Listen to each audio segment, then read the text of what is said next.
Sebentar, saya lupa untuk record. Selalu kayak gini. Oke, sore hari ini kita sudah sampai pada minggu kedua dengan 3 topik materi sama seperti kemarin, tapi lebih ini kelanjutannya ya teman-teman. Dari pertama ada content marketing dengan Mas Andre sore hari ini, terus ada copywriting setiap hari Rabu, dan website development setiap hari Kamis. Nah, buat teman-teman yang pada minggu pertama atau terlewat belum join dari kelas kemarin, kalian nanti bisa lihat materi dan rekamannya lagi yang akan saya share di grup Edura Indonesia, karena materinya sudah saya upload di websitenya Tekarya. Maksud saya di website Edura Indonesia. Oke, saya juga ucapkan terima kasih untuk sponsor yang sudah mensupport dan selalu berpartisipasi mendukung berjalannya kelas sore hari ini. Dari event Edura ada Haji Media, event Semarang, Tek Angat, Tekarya, dan Net People, dan Suara Merdeka. Terima kasih atas segala partisipasinya di event pada kali hari ini. Untuk kelas pada sore hari ini, Edura juga akan berbagi dengan teman-teman berupa Vespa, bukan, Arif Muhammad kali ya. Berupa e-wallet 50.000 dan 2 goodie bag. Jadi teman-teman pastikan untuk mempersiapkan pertanyaan dan share kegiatan sore hari ini di Instagram teman-teman dengan mention Instagram Edura Indonesia dan Tekarya. Oke, tanpa menunggu lama-lama lagi, saya persilahkan untuk Mas Andre waktu dan tempatnya. Selamat sore Mas Andre. Sore Mbak Ana. Thank you Mbak Ana. Oke, jadi teman-teman seperti saya bilang hari ini adalah kelanjutan dari pertemuan yang pertama yang kemarin. Jadi beruntung nih buat teman-teman yang bisa punya waktu sore hari ini meluangkan waktunya, karena ini level berikutnya tuh dari penjelasan kemarin. Kalau kemarin baru intronya aja, sekarang kita coba untuk bedah gimana sih cara bikin konten yang kemarin saya kasih tahu ke teman-teman. Saya izin share screen ya Mbak Ana ya. Oke, silahkan Mas Andre. Wait. Oh ya teman-teman, kalau ada temannya yang mau diajakin boleh juga loh. Kalau kemarin belum gabung gitu misalnya atau mau diajakin, sok silakan, kita ini open aja. Oke. Udah munculkah Mbak Ana? Sudah Mas Andre. Oke. Nah, ini adalah yang akan kita bahas di, mungkin mic-nya boleh dimatiin Mbak Ana biar nggak feedback. Nah, ini akan kita bahas di sore hari ini teman-teman. Jadi gimana sih caranya bikin konten yang impactful gitu. Impactful itu artinya adalah konten yang kita buat itu berdampak untuk orang lain gitu. Entah itu tujuannya untuk jualan atau tujuannya memang teman-teman untuk personal branding. Nah, itu yang akan kita bahas di sore hari ini. Nah, saya ingin tahu dong, apa yang teman-teman lihat dari foto ini? Boleh ditulisin di kolom chat. Coba, apa yang teman-teman lihat dari foto ini? Coba kasih tahu saya dong, kira-kira apa aja yang teman-teman lihat. Boleh diketik, kira-kira ngelihat apa? Ngelihat menjaring, sok silahkan, boleh. Ngelihat menjaring. Terus apalagi ada nggak yang mau coba untuk menebak ini kira-kira dilihat gambar apa? Menjaring ya sih, menjaring sih. Sampan, mencari iwa, iya, iya. Laut, oke, nice. Jadi banyak ya apa namanya interpretasi dari teman-teman gitu tentang gambar ini sebenarnya gambar apa gitu. Nah, pertanyaannya sekarang adalah ini. Apakah foto tersebut, foto yang tadi ini termasuk bentuk dari konten marketing? Nah, pertanyaannya kan kayak gitu. Jawabannya adalah kalau foto ini sebenarnya konten iya, tapi kalau konten marketing belum bisa dibilang konten marketing. Karena kenapa, teman-teman? Pada dasarnya konten marketing itu adalah konten plus story gitu.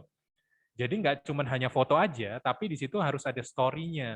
Gimana foto itu bisa menjelaskan apa namanya sesuai dengan tujuan yang kita kita inginkan gitu. Nah, itu baru bisa dinamakan konten marketing gitu. Bukan hanya sebuah foto aja. Kalau foto konten iya, tapi kalau konten marketing memang harus ada story-nya gitu.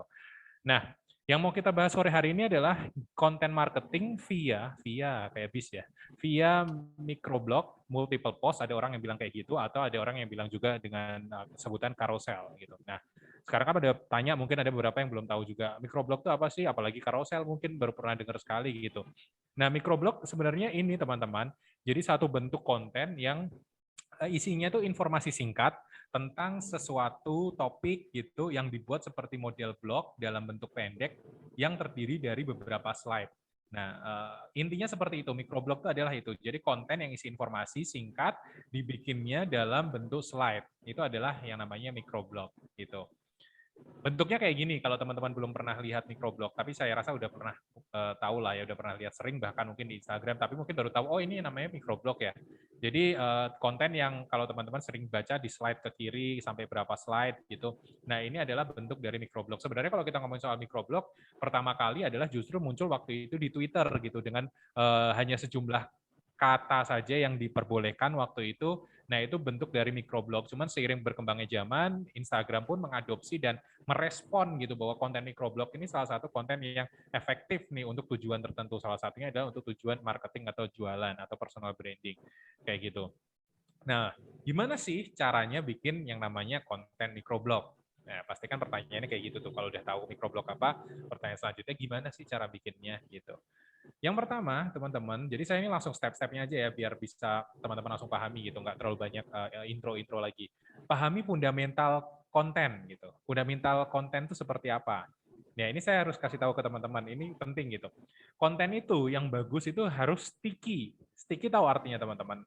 Lengket. Lengket bukan artinya lengket yang enggak ya. Maksudnya lengket itu adalah understandable, jadi mudah dimengerti konten itu. Kemudian memorable, konten itu mudah diingat pada akhirnya. Dan konten itu bisa efektif changing thought or behavior. Jadi bisa efektif untuk mengubah pola pikir atau kebiasaan seseorang. Nah, itu adalah konten yang baik, konten yang bagus gitu. Yang tadinya nggak tahu, jadi tahu misalnya.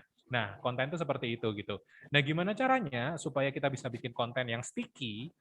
Jadi kita harus memasukkan unsur-unsur berikut ini. Ini mic-nya siapa? Mungkin bisa dibantu Mbak Ana. Nah, jadi harus memasukkan unsur-unsur berikut ini. Jadi konten itu harus ada unsur simplicity-nya. Simplicity-nya itu seperti apa maksudnya? Simplicity itu bukan berarti mengurangi jumlah kontennya, enggak. Tapi gimana konten itu singkat dan padat.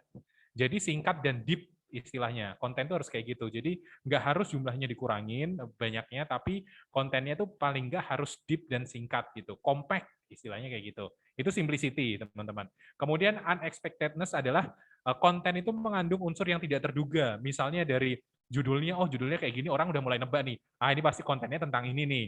Nah, ternyata setelah di slide, oh ternyata enggak ya, ternyata tentang ini ya. Nah, itu pasti akan diingat sama orang, itu pasti akan nempel sama orang gitu. Jadi harus ada unsur unexpectedness-nya gitu. Ada istilahnya ada apa namanya ya, tidak terduganya gitu, unsur-unsur kayak gitunya. Kemudian adalah concreteness. Concreteness itu artinya kontennya ini bisa dilakukan gitu, bisa dikerjakan gitu, bisa mengubah kebiasaan seseorang misalnya. Nah, itu concreteness, ada buktinya gitu, bisa diaplikasikan. Nah, itu kontennya pasti sticky gitu. Kemudian adalah credibility. Kontennya itu harus mencerminkan diri kita yang bikin gitu. Jadi misalnya kalau kita seorang public speaking atau public speaker ya, kita berarti bikin kontennya tentang gimana caranya berbicara di depan umum supaya nggak grogi, supaya nggak nervous, dan lain sebagainya. Itu akan kredibilitasnya bener, orang percaya gitu sama konten itu. Oh, karena si orang ini memang melakukan hal tersebut gitu. Jangan sampai kadangkala kita misalnya bikin konten tentang gimana sih cara membuat website gitu. Padahal kita bukan seorang programmer misalnya. Nah, itu jadi orang nggak percaya gitu sama konten itu. Jadi poinnya nggak dapat credibility-nya ini gitu. Kemudian adalah emotion, memainkan emosi seseorang gitu. Gimana caranya konten itu bisa membuat seseorang jadi misalnya terbawa gitu.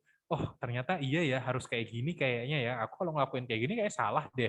Nah, itu bisa teman-teman masukkan unsur-unsur itu ke dalam sebuah konten. Dan yang terakhir adalah konten itu harus dibungkus dengan sebuah story gitu. Storytelling kalau istilahnya kayak gitu. Jadi enak gitu bacanya, apalagi konten bentuk microblog ya, teman-teman. Jadi memang harus benar-benar storytelling-nya dimainkan kayak gitu. Nah, yang kedua, setelah teman-teman tadi tahu fundamentalnya konten itu harus sticky seperti apa, yang kedua adalah teman-teman cari ide kontennya. Nah, cari ide kontennya caranya seperti apa? Teman-teman bisa melakukan riset dengan beberapa sources yang biasanya saya lakukan. Teman-teman cek tren atau viral thing yang sekarang lagi happening apa, misalnya Tante Lala kayak gitu kalau teman-teman ngikutin gitu di TikTok gitu. Terus misalnya apalagi, nah hal-hal kayak gitu coba dibahas gitu. Misalnya gimana pendapat Lesti. Nah, gimana pendapat Lesti kan happening banget tuh. Nah, itu bisa dimasukkan ke dalam konten gitu. Jadi orang jadi ngeh gitu. Kemudian sosial isunya apa? Minyak goreng susah misalnya. Nah, itu bisa juga dimasukkan. Pertamax naik harganya. Nah, itu bisa dimasukkan termasuk sosial isu bagian dari sebuah konten gitu. Kemudian join community bisa banget teman-teman. Misalnya komunitas reptil, teman-teman bisa join ke sana kalau teman-teman ingin bahas atau tertarik dengan dunia reptil gitu. Jadi tahu langsung dari source-nya, dari sumbernya, oh ternyata info yang akan saya kasih itu seperti ini tentang reptil dan lain sebagainya. Itu bisa. Kemudian yang terakhir adalah bisa subscribe semacam news apps kayak gitu-gitu. Kalau saya sering apa namanya buka yang namanya Feedly teman-teman.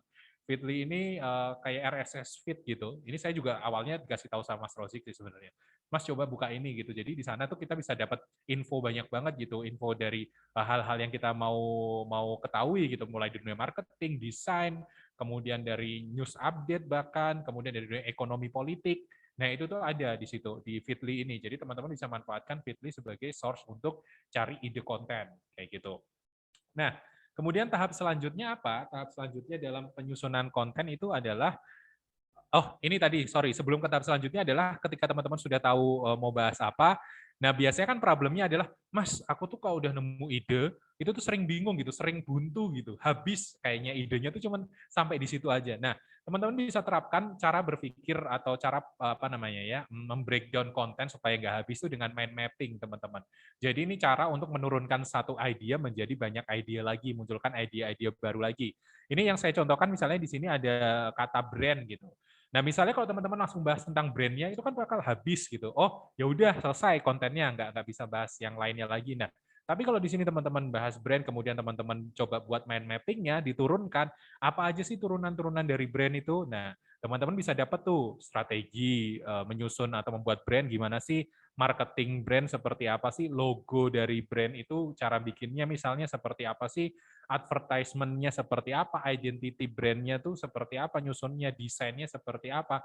Dan nanti masing-masing dari ini itu masih bisa di breakdown lagi teman-teman, dibikin mapping lagi gitu. Strategi mau yang seperti apa, mau offline atau online, terus marketingnya mau yang inbound atau yang mau seperti apa, logonya itu mau yang bentuknya seperti apa, itu masih banyak lagi sehingga teman-teman nggak akan mengalami yang namanya idea block gitu. Atau istilahnya kita buntu nih, nggak tahu lagi mau mikir mau bikin konten apa lagi karena teman-teman menguasai konsep yang namanya mind mapping ini gitu. Semoga paham ya teman-teman sampai sini konsep mind mapping.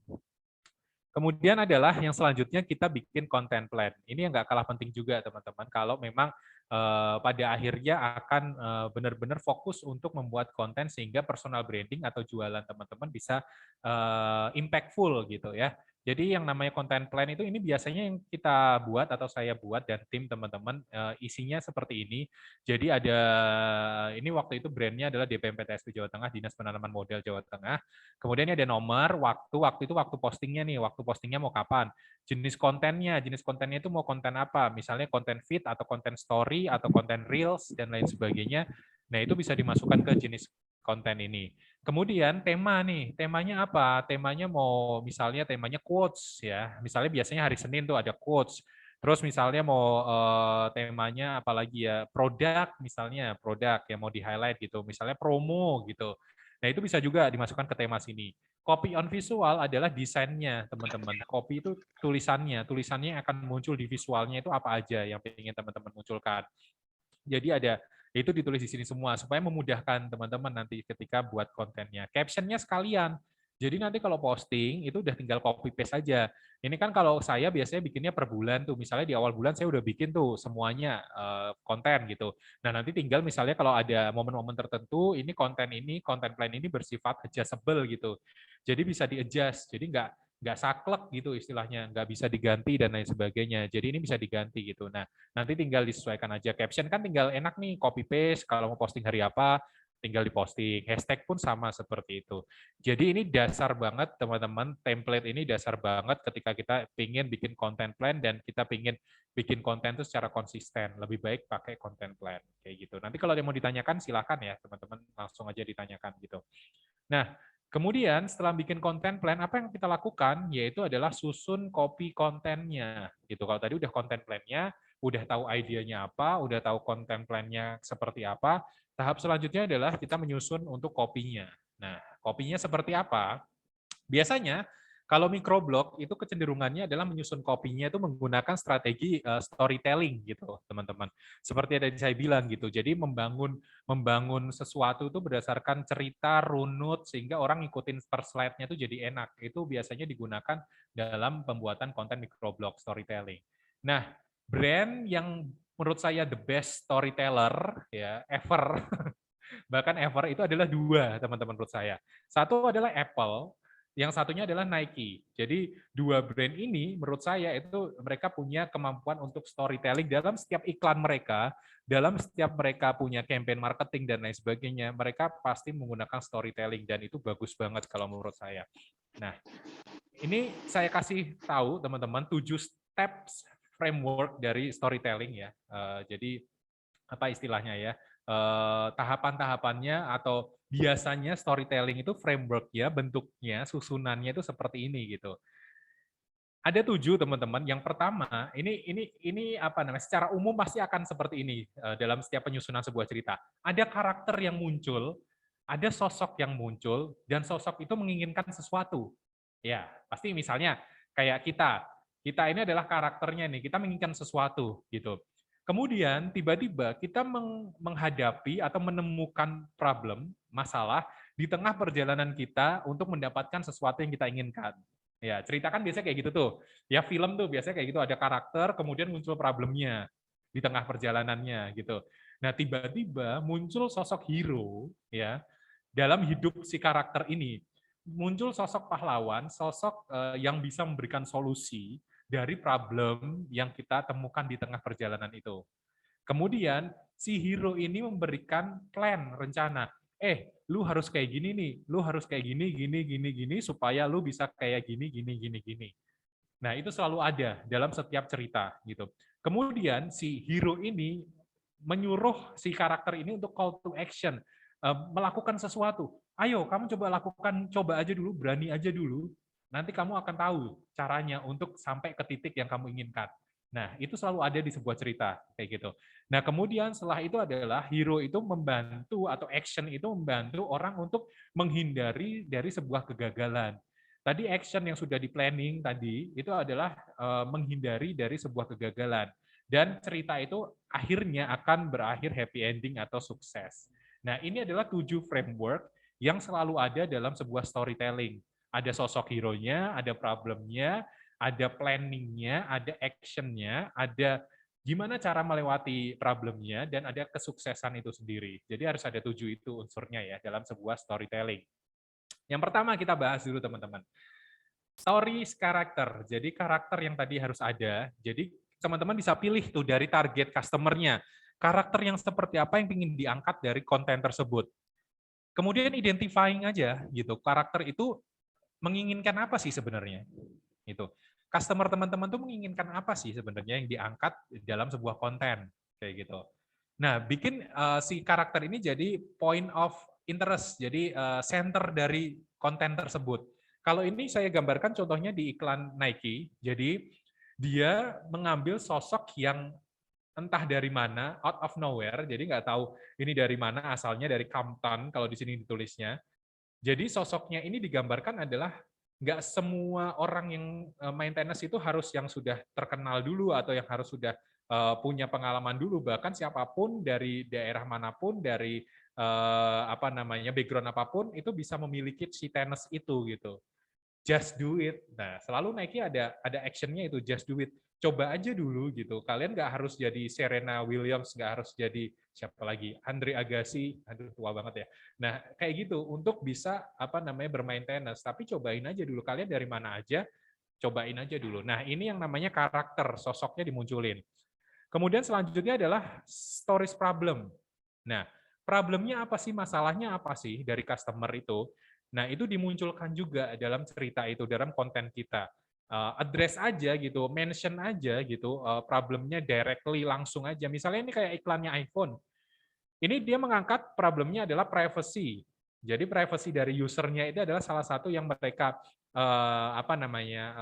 mereka benar-benar perhatikan gitu. Dan iPhone melakukan itu gitu. Nah, itu dimunculkan langsung privacy that's iPhone gitu. Ini iklannya. Makanya tadi saya bilang dua brand ini termasuk yang storyteller-nya luar biasa gitu. Kemudian yang ketiga, munculkan hero-nya. Hero-nya itu kita gitu sebagai pemilik brand. Kita sebagai orang yang memang pengen menonjolkan personal branding kita as apa gitu supaya orang tahu. Nah, itu munculkan bahwa kita ini bisa hadir sebagai solusi teman-teman gitu. Misalnya kalau dalam iklan ini Nike nih. Nike bilang dia mengklaim bahwa Nike itu ya sepatu untuk para atlet gitu. Mereka bisa mensupport atlet untuk berprestasi gitu dengan menggunakan Nike. Nah, itu adalah hero mereka, hero orang-orang yang ingin berprestasi menjadi seorang atlet sukses, mereka bisa menggunakan yang namanya Nike ya sebagai alat mereka untuk mencapai kesuksesan tersebut. Nah, itu yang diklaim sama si Nike. Kemudian adalah plan, rencananya gimana, itu juga bisa dimunculkan dalam sebuah konten. Kalau yang sini saya contohin adalah step by step-nya dari si Apple ya, ini untuk prosesor si M1 gitu, saya dapat iklannya kemarin seperti itu. Jadi dia membreakdown gitu proses-prosesnya seperti apa sih, sehingga plan ini bikin orang jadi percaya kalau itu bisa menyelesaikan masalah mereka, masalah orang-orang yang mungkin selama ini butuh prosesor yang lebih cepat misalnya, untuk mensupport kegiatan mereka, rendering, desain, dan lain sebagainya. Nah, itu bisa menggunakan keluaran prosesor terbaru M1 dari si Apple ini gitu. Jadi ini mereka tunjukkan gitu, plan-nya seperti apa sih gitu. Nah, untuk menyelesaikan masalah mereka gitu. Kemudian adalah action. Nah, ini saya bilang tadi, action ini harus clear teman-teman, clear dan menarik gitu. Jadi jangan sampai teman-teman nanti punya action untuk nyuruh customer-nya yang baca konten itu, tapi action-nya itu nggak jelas harus ngapain. Kita sebagai pembaca konten itu belum tahu kita harus ngapain sih dengan baca konten ini gitu. Kita harus beli kah? Kita harus subscribe kah? Kita harus apa lagi ya? Kita harus DM kah misalnya? Nah, itu harus clear gitu, clear dan menarik sehingga orang mau melakukan untuk action kayak gitu. Itu adalah story action. Kemudian yang keenam adalah story solution gitu. Solusinya dimunculkan gitu. Kalau di sini dalam iklan yang saya buat atau yang saya cari di sini adalah gimana si Apple ini menunjukkan bahwa dengan menggunakan Apple tuh bisa mengurangi kerumitan hidup seseorang gitu. Jadi pain point seseorang itu bisa tersolving dengan menggunakan Apple. Jadi di sini yang semuanya mungkin awalnya hidupnya dengan menggunakan handphone itu tetap sama aja, nggak ada keteraturan, tetap berantakan dan lain sebagainya. File-file tetap tidak bisa terakomodir dengan bagus misalnya. Nah, dengan menggunakan iPhone, dengan menggunakan Apple, itu menunjukkan bahwa bisa nih dengan App Store ini gitu, kalian mau menemukan apapun yang kalian butuhkan untuk mempersimpel hidup kalian, itu bisa gitu. Nah, ini yang coba dimunculkan dalam iklan ini gitu, dengan menggunakan storytelling ini kayak gitu. Itu adalah story solution gitu. Kemudian yang terakhir adalah yang ketujuh adalah story success. Nah, ini yang menarik dari Apple atau menarik dari iPhone, ini iklannya udah iPhone 6 sih sebenarnya gitu. Tapi cuman ini salah satu yang menjadi trademark waktu itu gitu, bahwa Apple itu selalu menunjukkan bahwa sukses itu bukan dilihat dari fitur-fitur yang mereka punyai, yang ditunjukkan, tapi gimana caranya hasilnya itu tuh ada nyata gitu. Kalau waktu itu zamannya iPhone 6 dengan kamera yang waktu itu shoot kamera aja dengan gambar kayak gini tuh udah bagus banget gitu. Jadi mereka berani gitu membuktikan ke orang-orang bahwa worth it loh kalian pakai yang namanya iPhone waktu itu karena hasilnya bisa seperti ini. Jadi di iklannya itu mereka nggak ngebuat fiturnya apa, kamera berapa megapiksel dan sebagainya, tapi cukup dengan bukti gitu. Jadi buktinya social proof-nya ya hasilnya kayak gini, fotonya that's it gitu. Makanya kalau teman-teman realize sadar gitu di Instagramnya Apple gitu, mereka kan selalu update atau upload foto-foto hasil jepretan dari kamera iPhone gitu. Baik itu mereka pilih dari user-user iPhone yang menggunakan itu atau mereka upload sendiri karena mereka ingin nunjukkan gitu bahwa real success-nya itu seperti ini gitu. Jadi nggak usah perlu kasih fiturnya apa lagi dan lain sebagainya, tapi ya hasilnya aja gitu. Dan orang-orang sudah approve itu bahwa kameranya bagus. Nah, itu yang harus ditampilkan di konten supaya orang tertrigger gitu. Orang jadi mau gitu menggunakan yang namanya produk kita atau menggunakan jasa kita. Nah, itu adalah bagian atau dari storytelling tersebut gitu. Kopinya ya, kalau kita tadi ngomongin copy untuk menyusun kontennya. Nah, kemudian adalah setelah kopinya udah jadi, itu harus dipikirin desainnya gitu. Nah, kalau buat saya bukan termasuk tipikal orang yang pusing dengan desain gitu. Karena saya lebih mentingin value dari kontennya itu tersampaikan gitu, bukan desainnya. Walaupun desain itu bisa mensupport value dari konten kita, tapi kalau saya pribadi saya lebih mentingin gimana caranya walaupun hanya dengan konten yang simple dengan kata-kata, tapi nilai yang atau value yang mau saya berikan itu bisa tersampaikan dengan baik. Makanya saya hanya menggunakan beberapa tools ini gitu, Photoshop gitu, kemudian ada Figma yang akhir-akhir ini saya gunakan. Terus kalau teman-teman, Mas aku nggak punya laptop nih, aku cuma punyanya handphone aja, nggak masalah. Teman-teman tetap bisa bikin konten microblog menggunakan Canva gitu. Jadi Canva yang mobile juga bisa teman-teman gunakan kayak gitu. Kemudian ada lagi VN kalau teman-teman ingin bikin konten modelnya video dan lain sebagainya untuk bikin konten Reels misalnya. Nah, teman-teman bisa menggunakan VN. Sebenarnya masih banyak yang lainnya, cuman mostly yang sering saya gunakan adalah 4 ini, teman-teman. Ada Photoshop, ada Figma, ada Canva, dan ada VN. Seperti itu. Oke, sampai sini ada yang mau ditanyakan, teman-teman? Boleh, silahkan. Teman-teman, kalau ada yang mau ditanyakan, Mbak Ana, kalau teman-teman masih ada yang mau ditanyakan, silakan sampai part ini. Karena habis ini saya akan mencoba membahas, ini part terakhir teman-teman, yaitu optimasi hashtag. Ini juga part yang cukup krusial juga gitu. Jadi teman-teman tahu gitu gimana sih caranya nyusun hashtag dan lain sebagainya. Kalau ada yang mau pertanyaan atau ada yang mau ditanyakan, silahkan tulis saja Mbak Ana ya di kolom chat ya. Boleh Baik, Mas. teman-teman.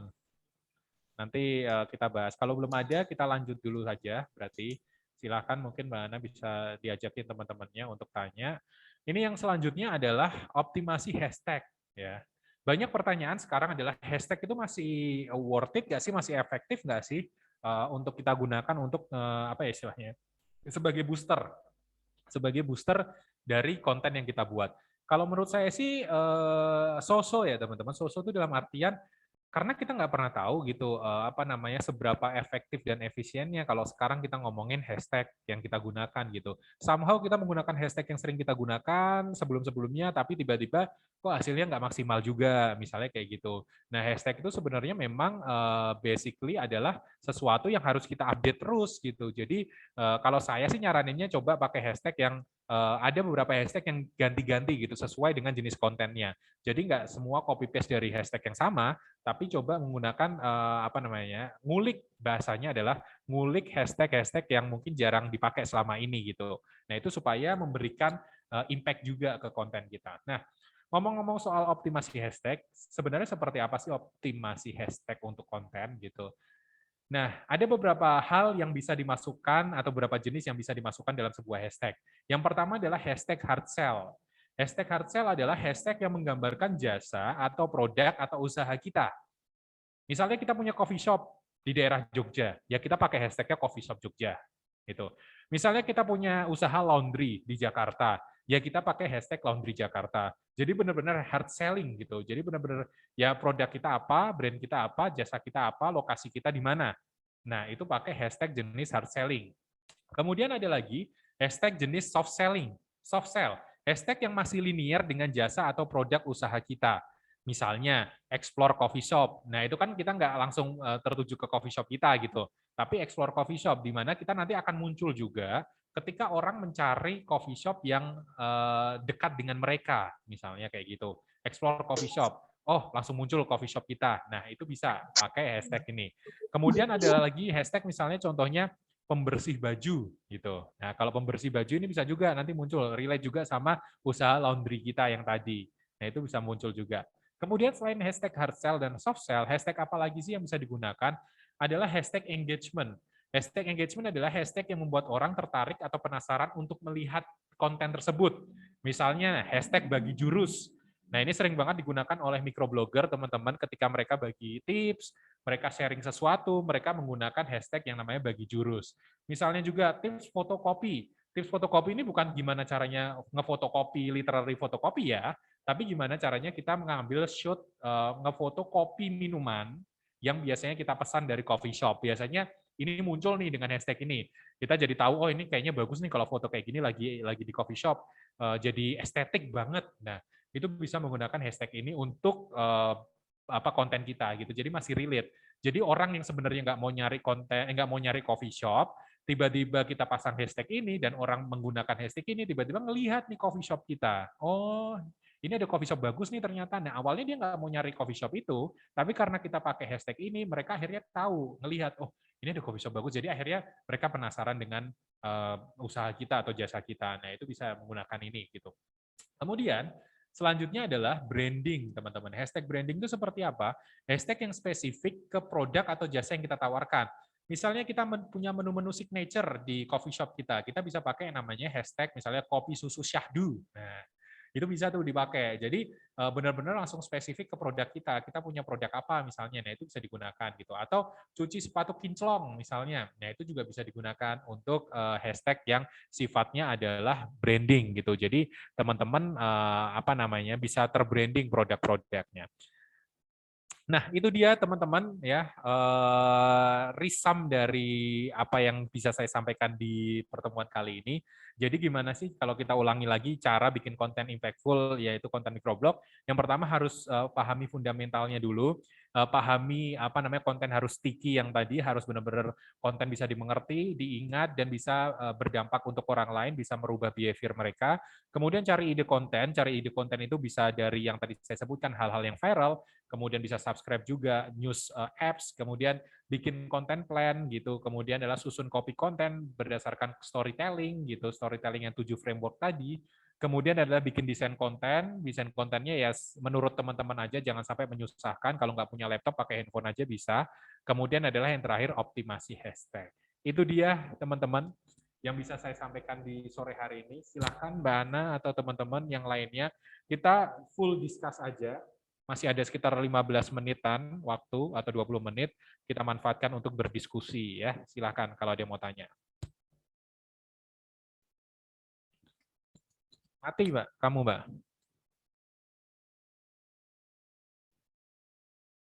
Suaranya nggak muncul?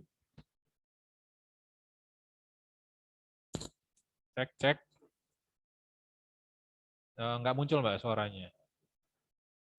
Oke, teman-teman sambil nunggu Mbak Ana, silakan kalau ada yang ingin ditanyakan ya. Kita diskusi aja, boleh. Nggak masuk, Mbak. Oke, Fajar, silakan. Open mic-nya boleh. Oke, Kak. Silakan. Selamat sore, Kak. Sore. Nah, jadi gini, Kak. Kan mau tanya gini. Waktu kita berinstagram kan mesti kan awal-awalnya kan sedikit followernya dan itu kan masih jumlah like komennya sedikit. Nah, padahal di yang pernah saya pelajari itu ketika postingan Instagram itu lebih banyak yang like, lebih banyak yang komen dan share, itu kan lebih bisa ningkatin nilai dari postingan tersebut sehingga muncul di explore Instagram. Nah itu apakah benar Pak kalau komen dan like itu merupakan nilai dari sebuah postingan Instagram, dan kemudian gimana cara kita itu meningkatkan like dan komen di akun Instagram baru kita? Apakah benar-benar harus viral atau gimana? Terima kasih. Oke, thank you Fajar. Jadi yang perlu diketahui sebenarnya kalau kita ngomong soal gimana caranya untuk masuk ke bagian explore, kalau yang sepengetahuan saya ya, itu adalah dengan seberapa banyak konten itu di-save sama orang, save dan share ya. Jadi bukan untuk like dan komen gitu sebenarnya. That's why kenapa kita penting banget atau perlu banget bikin konten yang saveable gitu. Kan orang banyak tuh kadang-kadang tuh hanya bikin konten biasa-biasa aja gitu. Nah, kalau konten kita saveable dan berdampak ke orang lain, itu dengan sendirinya algoritma dari Instagram akan merespon itu untuk dimunculkan ke bagian explore. Jadi kalau kita mau ngejar masuk explore, bikinlah konten-konten yang bervalue sehingga orang mau nge-save konten itu. Jadi sehingga akan banyak orang yang ngelihat dan orang akan share konten itu sehingga akan masuk ke dalam explore. Jadi seperti itu Fajar. Jadi bukan dari like sama komennya gitu. Karena ya kita tahu sekarang like dan komen bisa dibeli gitu. Tapi kalau save sama si share itu kan nggak bisa dibeli gitu. Nah, kalau itu kan bisa dibeli. Jadi kalau menurut saya kalau pengen masuk di explore ya fokusnya memang harus bikin konten yang bervalue sehingga orang mau save. Itu sih Fajar. Oke. Terima kasih Kak. Sama-sama. Yuk, silakan ada lagi teman-teman yang mau tanya, dimanfaatkan kesempatannya. Mbak Ana sudah bisakah suaranya? Belum bisa ya. Oke, ya. Coba masuk lagi. Ada lagi teman-teman yang mau tanya mungkin? Silakan. Siapa mungkin? Mas Alam bisa kalau mau tanya. Siapa? Fahmi. Fahmi mau tanya? Boleh, silakan. Fahmi open mic-nya aja boleh. Oke. Jadi itu ya teman-teman, kalau kita kadang tuh orang apa ya, ngejar konten Instagram itu sebenarnya beda-beda gitu goals-nya. Kalau teman-teman goals-nya pengen jualan, memang sebaiknya teman-teman bikin konten itu yang ada value-nya dulu gitu kalau menurut saya. Jadi jangan langsung konten produk-produk kita gitu. Tapi gimana caranya orang kan kalau nge-follow kita kan orang berarti akan meluangkan waktunya tuh untuk pada akhirnya ngelihat postingan kita gitu. Nah, gimana caranya orang itu jadi apa ya istilahnya ya? Jadi mendapatkan manfaat dengan konten kita, makanya konten itu harus bervalue gitu. Jadi jangan produk-produk terus yang di komen gitu. Silakan kalau ada mau tanya, siapa nih? Afifah mungkin. Afifah boleh? Mana Afifah? Afifah boleh? Afifah, ini di sini yang punya usaha siapa ya? Kalau boleh tahu, kemarin tuh kalau nggak salah, Akhir punya usaha nggak ya kemarin? Saya agak lupa. Silakan, kalau ada yang mau bertanya. Ada nggak kira-kira? Nggak punya, Kak? Oh, nggak punya usaha. Ya, nggak apa-apa ya. Personal branding berarti. Kontennya dibuat personal branding. Oke. Adakah yang mau bertanya? Kalau nggak ada, nggak apa-apa teman-teman. Jadi kita apa namanya ya? Kita mungkin nanti teman-teman kalau ada yang bertanya, mau ada yang kurang jelas, bisa DM aja, follow Instagram saya, nanti DM langsung aja boleh, nanti kita diskusi lewat sana. Nanti atau juga teman-teman bisa dapatkan rekamannya juga, nanti kita akan kasih rekamannya ke teman-teman, jadi bisa ditonton lagi tadi yang saya sampaikan, jadi teman-teman bisa dapat sesuatu dari sana gitu. Oke Mbak Ana, kayaknya dari saya cukup. Apakah bisa kembali ke host-nya? Oh, ada nih yang mau tanya. Boleh, Alam Bintang. Mas, tips and trick agar konsisten konten untuk personal branding. Ya, ini biasanya pertanyaan yang sering saya dapatkan juga, teman-teman. Mas, gimana sih caranya konsisten gitu? Karena konsisten itu sebenarnya nggak hanya untuk bikin konten sih, teman-teman, tapi dalam semua hal itu harus konsisten gitu. Nah, sekarang kan problemnya adalah cara supaya bisa konsisten. Kalau saya sering kasih tips ke teman-teman yang lain adalah yang paling penting, yang paling dasar adalah supaya kita bisa konsisten, mulai sesuatu dengan hal yang mudah. Jangan mempersulit diri kita di awal ketika kita memulai sesuatu yang baru. Ya, ini harus dipegang dulu teman-teman. Misalnya let's say kayak gini nih. Teman-teman tahu Madarian Hadi nggak? Instagramer namanya Madarian Hadi. Nah, Madarian Hadi itu adalah salah satu idola saya. Jadi role model saya waktu saya pertama kali mulai terjun ke dunia Instagram as a content creator. Waktu itu saya lihat Madarian Hadi itu posting di Instastory-nya namanya Made with Story gitu. Made with Story itu adalah mungkin mic-nya Sabrina. Made with Story itu adalah di mana mereka atau si Made ini posting story dengan estetik, dengan kata-kata yang bagus, dengan apa namanya ya istilahnya tuh susunan yang bagus tanpa menggunakan aplikasi apapun. Jadi langsung pure lewat story. Nah dari situ saya nyoba tuh teman-teman, nyoba bikin kok kayaknya jelek-jelek terus dan lain sebagainya. Nah, kesalahannya adalah kalau kita ngelihat seseorang atau idola kita tuh dari langsung proses ketika dia bikin sesuatu yang bagus, kita akan tertrigger untuk bikin yang bagus langsung seperti dia. Iya apa enggak? Iya kan? Nah, setelahnya kita nyoba kok bikinnya itu kurang bagus, jadi nggak maksimal, itu kita akan jadi males pada akhirnya. Kok kemarin bagus, kok ini biasa aja ya? Kok susah ya jadi bagus lagi ya? Nah, hal-hal seperti itulah yang bikin kita jadi nggak konsisten. That's why konsisten paling penting adalah mulai sesuatu dari hal yang mudah. Coba ngelihat idola kalian, coba lihat role model kalian ketika pertama kali mulai melakukan hal tersebut. gitu. Jadi kita mulai dengan step yang sama, ketika kita bisa step by step, lama-lama makin bagus, endurance kita untuk konsisten akan terjaga gitu. Jadi kita nggak mulai sesuatu dari hal yang sulit dulu, yang perfect dulu gitu. Nanti akan kita jadi malas. Itu mungkin tips yang paling pertama yang harus dimengerti dulu ya si Bintang ya. Jadi jangan mulai sesuatu dari hal yang susah, jangan ribet, mau bikin konten jangan banyak ornamennya, jangan banyak hiasan-hiasan yang bikin kita jadi aduh, pertama mungkin bagus, nanti kedua kok kita nggak bisa bikin yang bagus lagi ya, kita jadi malas pada akhirnya, dan kita jadi nggak bakal bisa konsisten. Nah, itu mungkin tipsnya ya, semoga membantu Bintang. Kemudian Dewi P, Kak mau nanya dong, kenapa ya terkadang pas buat Reels, kadang banyak banget viewernya, kok kadang bisa dikit. Nah itu dia teman-teman. Jadi itu algoritma itu nggak bisa kita prediksi gitu. Bahkan kita posting di jam yang sama pun, bisa jadi hasilnya nggak sama besoknya gitu. Jadi algoritma itu bisa berubah dengan sesuka hati mereka gitu. Jadi bukan dengan apa ya istilahnya ya, dengan sesuatu yang bisa textbook yang bisa kita pelajari gitu. Yang bisa kita pelajari adalah ketika kita pengen hasil yang maksimal adalah audiens kita itu sukanya seperti apa. Satu, audiens kita mensukai yang seperti apa konten-kontennya. Yang kedua, optimasi misalnya hashtag dan lain sebagainya yang kita gunakan itu seperti apa. Nah, dua hal itu yang bisa kita kontrol. Kita nggak bisa kontrol algoritma Instagram harus bagus di jam berapa, misalnya harus oke hasilnya sama, besoknya nggak bisa gitu. Tapi yang bisa kontrol adalah konten yang sesuai dengan audiens kita gitu. Karena yang akan merespon konten kita adalah audiens kita gitu. Jadi kita harus bisa memanjakan audiens kita dengan konten-konten yang mereka sukai. Mungkin seperti itu si Dewi penjelasannya. Semoga jelas ya. Gitu. Ada lagi kah yang mau bertanya?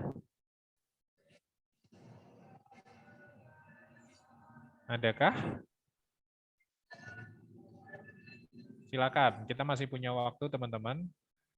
Kalau masih ada yang ingin ditanyakan, mungkin ada pengalaman-pengalaman pas seputar Instagram gitu, karena kebetulan saya juga termasuk dekat dengan circle-nya teman-teman Instagramer di Indonesia juga, jadi bisa jadi nanti saya bisa tanyakan juga ke teman-teman mereka, kalau teman-teman tahu namanya Papa Instagram, yaitu Boy lagi, Om Boy lagi, nah kebetulan juga teman juga, jadi bisa membantu nanti kalau teman-teman ada yang mau ditanyain, nanti saya bantu coba tanyakan ke Om Boy. Gitu. Makasih Kak, jelas terjawab sudah penasaran.